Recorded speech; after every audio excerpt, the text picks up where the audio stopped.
The Zephyrian High Council had congratulated themselves on their efficiency. 3 billion humans exterminated in the span of 6 standard cycles. A remarkable achievement, even by their genocidal standards. They had swept through the outer colonies like a plague, leaving nothing but ash and silence in their wake. The pest species has been cleansed, Admiral Vexthor announced to the assembled council, his chitinous mandibles clicking with satisfaction. Their pathetic resistance crumbled before our superior firepower. Earth remains, but it is isolated, defenseless. We shall finish them at our leisure. The council's agreement resonated through the chamber in harmonious clicks and hisses. Humanity had been nothing more than an annoyance, a young species that had dared to expand beyond their homeworld, contaminating pristine systems with their chaotic presence. The Zephyrians, in their infinite wisdom as elder beings of the galaxy, had simply corrected this mistake. What they failed to understand was that they had not exterminated a pest species. They had murdered the children of monsters. Deep within the Sol system, in the reinforced bunkers beneath Luna's surface, Fleet Admiral Sarah Chen stared at the casualty reports with eyes that had long since run dry of tears. 3 billion souls. Entire worlds silenced. Children, families, dreams, all reduced to statistical data on her screen. "Admiral," her aide whispered, "the cabinet is demanding a response.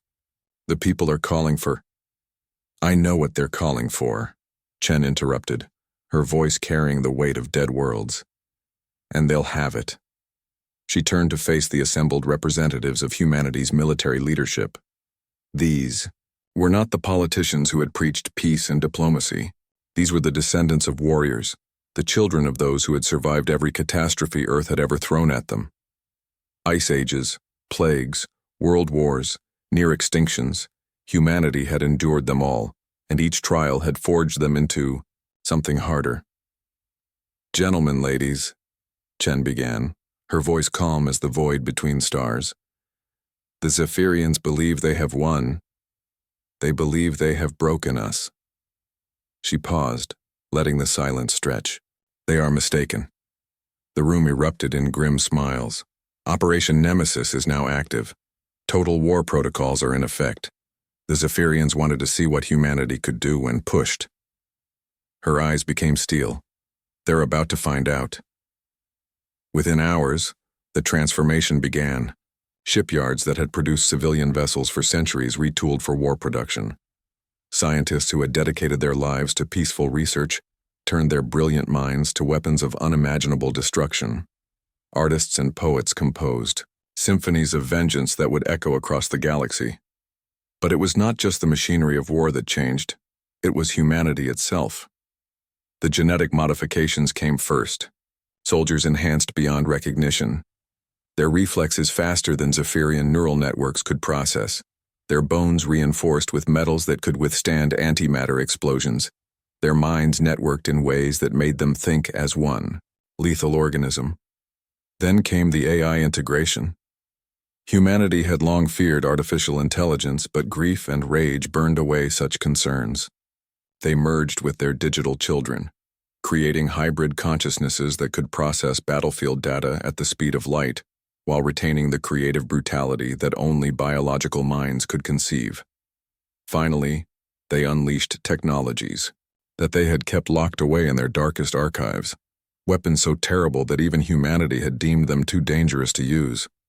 Until now. The first Zephyrian patrol to encounter the transformed human fleet simply disappeared.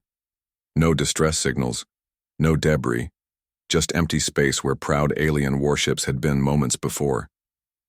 Admiral Vexthor felt the first stirring of unease when his outer scouts began failing to report in. Technical difficulties, he assured himself. These primitives cannot have... His words were cut short as his flagship's sensors detected something impossible, a human fleet approaching at subliminal speeds, but their energy signatures were off the charts. These weren't the crude vessels they had easily destroyed at the outer colonies. These were something else entirely. "Open communications," Vexthor ordered, his confidence wavering. The view screen flickered to life, revealing Admiral Chen's face. But this was not the same human who had overseen peaceful exploration missions. Her eyes held the cold fury of a species that had nothing left to lose, and her voice carried the promise of extinction. "Admiral Vexthor of the Zephyrian High Command," she began, her words precise and deadly calm. "You have been judged guilty of genocide against the human species. Your sentence is the complete and total annihilation of your kind." Vexthor's mandibles clicked frantically. "You cannot. We are the elder species. We have ruled this galaxy for millennia. You are nothing but... We are the children of a world that has tried to kill us for millions of years," Chen interrupted. "We are the descendants of creatures who crawled out of primordial oceans and claimed dominion over an entire planet. We are the species that turned our greatest predators into pets and our deadliest poisons into medicine." The human fleet began to spread out, their movements precise and terrifying in their coordination. "You killed our children," Chen continued, her voice now carrying the weight of 3 billion voices crying out for justice. "You made us remember what we truly are beneath all our civilization and diplomacy. You woke the monster that we spent thousands of years learning to contain. And now," she smiled, and Vexthor felt his exoskeleton tremble at the sight. "You are no longer permitted to exist." The battle that followed wasn't a battle. It was an extermination. Human weapons tore through Zephyrian ships like paper, their hulls dissolving under the assault of weaponized physics that the aliens couldn't comprehend. Planets were cracked open like eggs, their cores harvested to fuel humanity's war machine. The few Zephyrian survivors who managed to escape carried tales of horror back to their homeworld. Humans who fought like demons, ships that seemed to appear from nowhere, weapons that violated every known law of physics. They spoke of a species that had transformed from peaceful explorers into an unstoppable force of nature. But their warnings came too late. When the human fleet finally reached the Zephyrian homeworld, they found a species in full panic. Billions of aliens fled into space, abandoning their ancient civilization in terror. It didn't matter. Humanity had learned patience from extinction events and persistence from ice ages. There would be nowhere to run. As Admiral Chen watched the last Zephyrian stronghold burn, she felt no satisfaction, only the grim completion of a necessary task. They had tried to be better than their ancestors, tried to rise above their nature as apex predators from a death world. The Zephyrians had reminded them why that nature existed in the first place.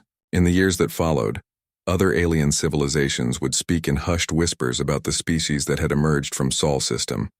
They called them the Reapers, the Death Worlders, the monsters from Earth. Humanity preferred a simpler name, survivors. And throughout the galaxy, one message echoed across every communication channel, in every language, serving as both warning and promise. Do not wake the monster. It remembers everything.